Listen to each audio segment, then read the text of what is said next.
just looking at the desired instructional capacity versus the enrollment, and you're looking at Boone Trail and Duello, they're the only two that are underutilized from a elementary standpoint, and that only takes 310. So that would only take 310 students. So if we can't have school for 2 years, and projections are we're going to add how many students?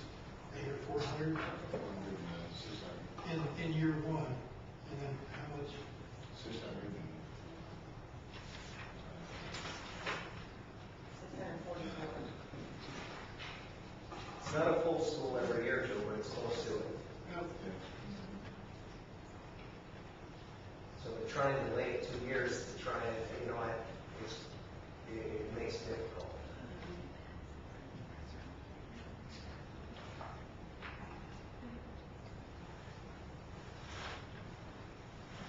What's the downside of going to the voters in April, putting it on the ballot? What do we lose if we put it on the ballot? The cost of putting it there and then doing the election issues before we would actually go to the public and do the community engagement that we're trying to do. It's a party force kind of thing. I think that's what we would lose. I don't know if it's significant. If we want to do something in April, then I'd say let's do it. Obviously, there's a need for it to happen. It's a matter of when we think our best chances of making it happen in a positive way. What I submit in regards to the public engagement element, that ought to be a part of an ongoing process anyway, and as it relates to specific election cycles, really, it helps you maybe get together a little bit during those cycles, but it shouldn't be the critical factor or focus of what the purpose, as I understand it, which I can be confused, but it shouldn't be the critical focus of what that whole engagement process is. In other words, if we need a building and it needs to be on the ballot, we may not be in the best position to sell it, but if it needs to be on the ballot, we'll put it there. That's what I'm saying. When you're looking at the numbers, it's simple to understand really when you're looking at 2/3 of the school each year, and your option is to potentially waive and do some stopgap measures with outside buildings and all the rest of that. I don't know how we can delay to that until. I don't think we have much to lose by putting it on the ballot myself. I mean, I appreciate what you have to say, that we're not fully prepared to sell it the way you'd like to sell it, but I don't see that we have a lot to lose. The need's fairly obvious. If the need's obvious, my feeling would be to go ahead and put it there. Learn what we need to learn, if it doesn't pass, and get ready for the next one. Bruce, if we were to put an elementary school on the ballot in April, what needs to be done in order to make sure that it can be online and ready for children in 09? I guess the first question I have to ask before trying to answer that question is, what site are we going to use? If it's the Mexico Road site, I would venture to say that if we continue the process, you won't have any problems whatsoever. But by what we've just seen here, it's not Mexico Road. It's the Leaf Farm and Green Tree Crossroads and Prairie View, which are not. If it's the Summers Road site, which the data says where it needs to be in relationship to Prairie View. The problem is not our design nor even the construction length. The unknown is the planning and zoning and permitting process. It will likely add anywhere from probably at the minimum 4 months to 6 months in the timeline. If you want to occupy a new school at Summers Road for August of 09, you need to be telling us to be prepping those documents so that we can submit them to the city of O'Fallon. We've been through that process twice, both at Prairie View and at Highway DD. It was lengthy at both. I don't expect that it will shorten this time, and that's based on the 2 previous projects. So what we really need to do, we're going to be talking about the use of existing remaining bond funds. We might need to be doing some things with design and groundwork. And can we still do the groundwork in Summers?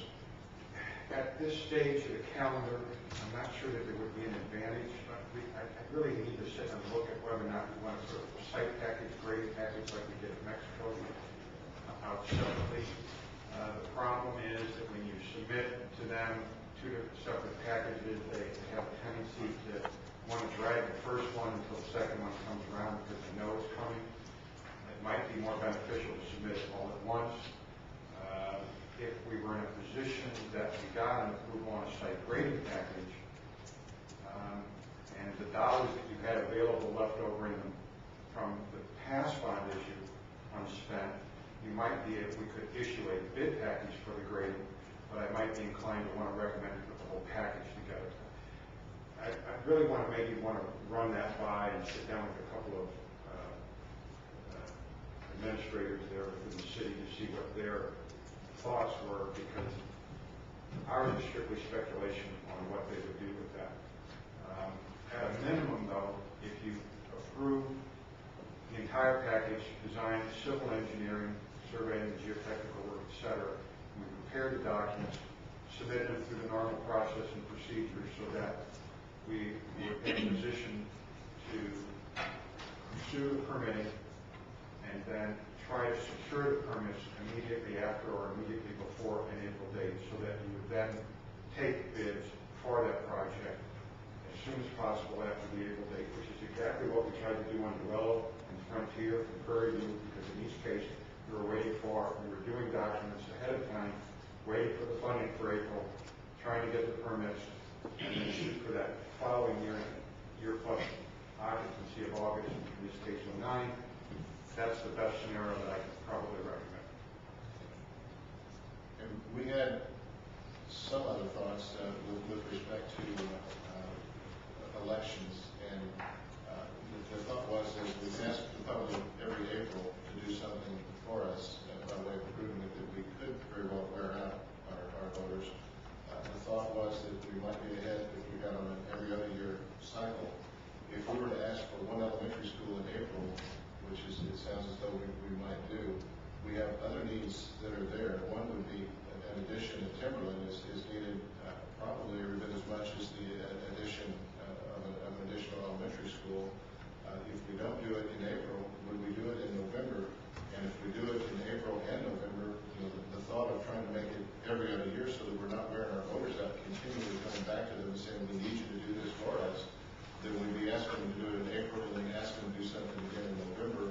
If we're going to do it in November, unless we're going to stay with the April cycle and do it every April. So just something to think about. It's a timing issue, and we've got good people in our community, and I think they'll support us. But we don't want to be asking them every 30 minutes for something. And on page 114 of your packet is sort of a short summary of the needs of the district. So there's a listing there that totals up to $80 million. At the moment, we can, if we do a bond issue now, whether it be April or November, we would be able to do about $60 million, would be as large as it could be. Obviously, it could be any amount smaller than that. But then listed there is the various needs that it could potentially be used for. And if we wanted to do April, the drop dead deadline for that to get it on the ballot would be January 14th. We need new schools. I think it's our responsibility to do our best to get schools out there rather than worry so much about the schedule when we ask. I appreciate what you have to say. If we need schools out there and we don't go to the public and say we need schools, then I don't think we're being responsible. So if we need schools, I think we should say we need schools, and then it's up to the